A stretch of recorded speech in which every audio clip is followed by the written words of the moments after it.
Hey, good morning. It's Edna Keep here live with Free Coaching Friday. And remember, if you want my help to build that real estate portfolio, reach out to me at ednakeep.com or 90daysto5k.com. So today we're going to talk about how to proactively keep those good tenants that you have. So in our market right now, it's really quite competitive, and we see people offering incentives all the time for people to move into their properties, as do we. When times change, you have to change, and you have to step up your game. So that's what we've been working real hard on in the last couple of years. So some of the things that I've heard of and done, I haven't done everything because of course you can't do everything. But some of the things that we've proactively done is give gift baskets when they move in. And stay in touch with them. Like, we're very prompt in answering back to our tenants as fast as we can. I mean, there are times when messages get lost, there's no doubt about it, but we're very proactive. We have caretakers in just about every one of our buildings that they can go to for on-site service as well. We've tried giving out gift certificates at different times. That doesn't seem to be as well received. Some people like it, some people don't. They might not like the pizza coupons or whatever that we give. And of course we've done a lot of trial and error and come down to the best practices that we found. We found that proactively answering a tenant concern is one of the biggest things. We put right in our leases that we want to keep our buildings properly maintained at all times. And we're not the ones living in there, so we rely on the tenants to let us know if there's something wrong. So if there's if their tap's leaking, we encourage them to give us a call. It might be a 2-minute fix, might be that we have to replace the taps, but we would prefer to do that than run up a water bill. And it's annoying to hear that tap drip, drip, drip, drip in the background all the time. Same with toilets. Sometimes there's a glitch goes wrong and they continually run and run. Well, that costs us a ton of money in water bills if we're paying the water bills. So we encourage them to watch for that, listen for that, and then let us know. And then we get over there as quick as possible to get it fixed up. And we let them know as soon as we talk to them what we're working on. If there's something going on that we're really, really busy, we let them know we'll get there as soon as possible. And if it's something that we can take care of that evening, we let them know that as well. That seems to be the biggest things that tenants like. And then, of course, feeling validated that their concerns are important to you. Something like a noisy neighbor.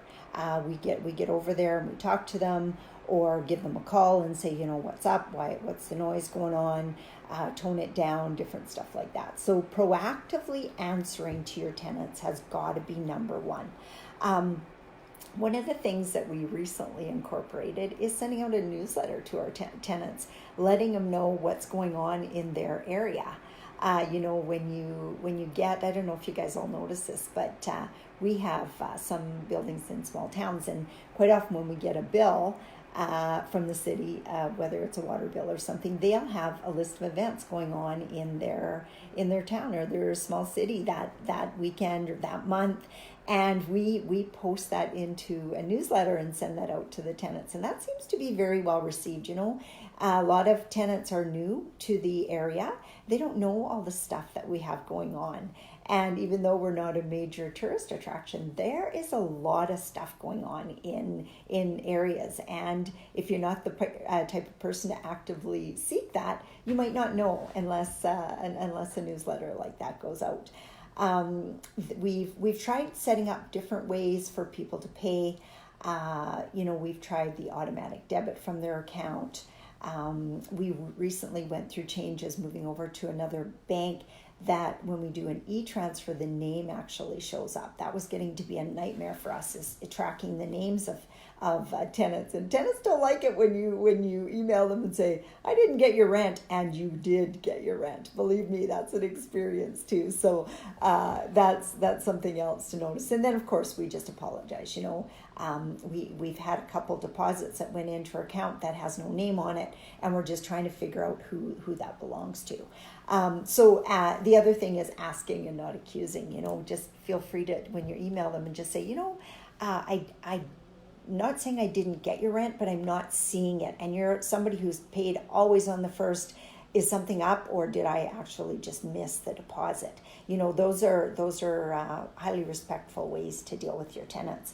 And if you have to ask them for something, just do it in a respectful way. Sometimes crap happens. Garbage gets dropped. Your kids make a mess. You don't notice it. Sometimes, even for us, if it's particularly rainy and followed by a nice sunny day, weeds can grow up like a foot tall in no time at all. So if tenants happen to notice that, we encourage them to let us know. We're not always by the building every single day. So when they call to tell us that, we thank them. Thanks so much. That's not, not something we noticed, or maybe we noticed it already, just haven't got somebody over there. Same with letting us know what's going on in the building. We've had people report to us that seemingly drug dealer could be, they see a lot of traffic coming in and out. We appreciate those calls because that helps us keep our building safe and different stuff like that.